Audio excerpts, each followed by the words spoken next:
360 friends நம்ம இன்னைக்கு வந்து chicken gravy செய்யலாம் फ्रेंड्स அது எப்படினா ஒரு 1/2 கிலோ chicken எடுத்து வச்சிருக்கேன் அது மஞ்சள் பொடி இஞ்சி பூண்டு வச்சு கழுவி வச்சிருக்கேன் அப்புறமா ஒரு 10-15 சின்ன வெங்காயம் எடுத்து வச்சிருக்கேன் ஒரு ஸ்பூன் கசகசா வச்சிருக்கேன் ஒரு ஸ்பூன் மிளகு வச்சிருக்கேன் 1/2 ஸ்பூன் சோம்பு வச்சிருக்கேன் ஒரே ஒரு பட்டை 3 கிராம்பு சும்மா ஒரு ஏலக்காய் புதினாவும் கொத்தமல்லியும் கொஞ்சம் கொஞ்சம் சும்மா ஒரு புதினா ஒரு கொஞ்சோண்டு கொத்தமல்லி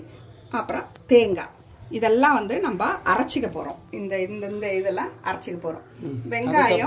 வெங்காயம் ஒரு 3 தக்காளி ஒரு 2 அரிஞ்சு வச்சிருக்கேன் கருவேப்பிலை எடுத்து வச்சிருக்கேன்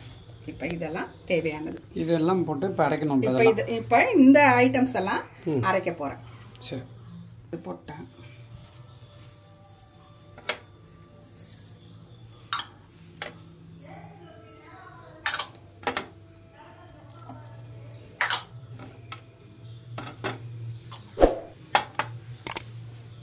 இத அரைச்சு எடுத்துட்டு வந்துடலாம் ஃபர்ஸ்ட் இப்படி தண்ணி விட்டு அரைப்பே தண்ணி விடாத தண்ணி விட்டு தான் அரைக்கணும் தண்ணி விட்டு தானே அரைச்சு வச்சிரணும் சரி அரைச்சிட்டு வந்துட்டேன் நைஸா அரைச்சிட்டு வந்துட்டேன் இப்போ நம்ம தாளிக்கலாம் இப்போ ஒரு 2 ஸ்பூன் நல்லெண்ணெய் ஊத்திக்கங்க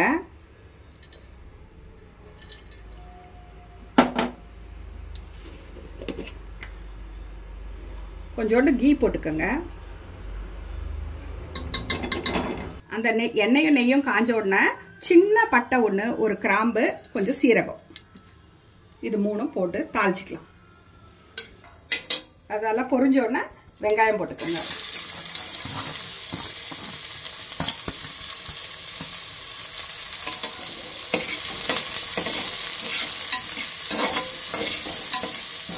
வெங்காயம் பண்ணும்போது கொஞ்சம் உப்பு போட்டு அது நல்லா வெங்காயம் வதங்கிறதுக்கு நல்லா ரெட் இதுவாக வதக்கிக்கலாம் நல்லா வதக்கிக்கலாம் வெங்காயத்தை ப்ரௌனாக நல்லா இந்த மாதிரி வெங்காயம் வதங்கும் போது இந்த 2 பெரிய தக்காளியும் கொஞ்சம் கருவேப்பிலையும் வச்சுருக்கேன் அதை போட்டுக்கலாம்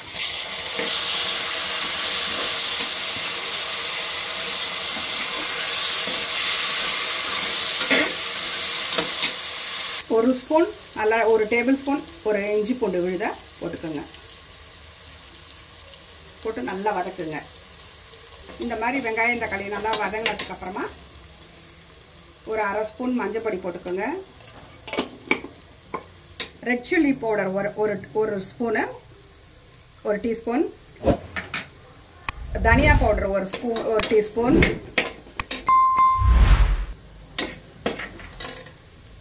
சீரகத்தூள் ஒரு 1/2 ஸ்பூன்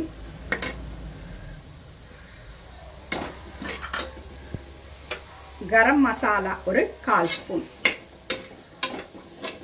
ரெட் சில்லியும் தனியாவும் ஒரு ஸ்பூனு சீரகத்தூள் 1/2 ஸ்பூனு 1/4 ஸ்பூன் வந்து கரம் மசாலா இதை நல்லா இது பண்ணுங்க நல்லா வதக்கியாச்சு இப்போ வந்து அந்த ஸ்மெல் எல்லாம் போயிடும் இப்போ நீங்கள் சிக்கனை போட்டுக்கோங்க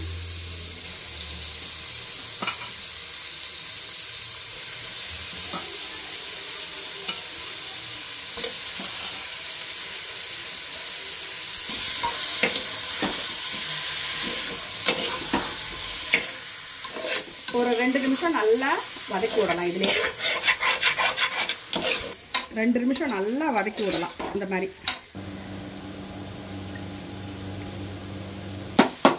இப்போ நல்லா வதக்கியாச்சு இந்த சிக்கனையும் போட்டு இப்போ நம்ம அரைச்சிட்டு வந்த பேஸ்ட்டை இதில் போட்டுக்கலாம்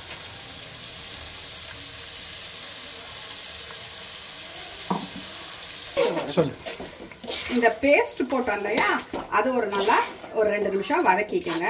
இப்போ உப்பு போட்டுக்கோங்க ஃபர்ஸ்ட் வெங்காயத்துக்கு கொஞ்சமாக தான் உப்பு போட்டோம் இப்போ உங்களுக்கு வேண்டிய அளவு உப்பு போட்டுக்கோங்க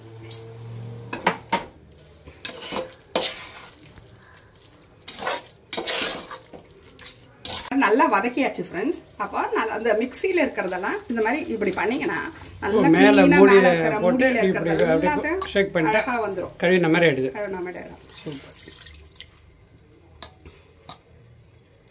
फ्रेंड्स இப்போ மூடி போட்டு ஒரு 2 விசில் விட்டுக்கங்க மீடியம் ஃப்ளேம்ல வச்சுக்கங்க ரொம்ப ஹை ஃப்ளேம்ல வச்சுக்காதீங்க மீடியம் ஃப்ளேம்ல வச்சுக்கங்க டேஸ்டியான சிக்கன் கிரேவி ரெடி. நல்லா கொத்தமல்லியை போட்டு இது பண்ணி சாப்பிடுங்க. சப்பாத்திக்கு, தோசைக்கு, ரைஸுக்கு எல்லாத்துக்கும் சாப்பிட்லாம். இட்லி, தோசை, சப்பாத்தி எல்லாம் எது வேணாலும் தொட்டு சாப்பிட்லாம். போட்டு பசஞ்சும் சாப்பிட்லாம். நல்லா டேஸ்டியான சிக்கன் கிரேவி ரெடி. செஞ்சு பாருங்கள், சூப்பராக இருக்கும். இந்த வீடியோ பிடிச்சிருந்தேன்னா லைக் பண்ணுங்கள், ஷேர் பண்ணுங்கள், சப்ஸ்கிரைப் பண்ணுங்கள். இன்னொரு வீடியோவில் சந்திப்போம். அதுவரை பாய்.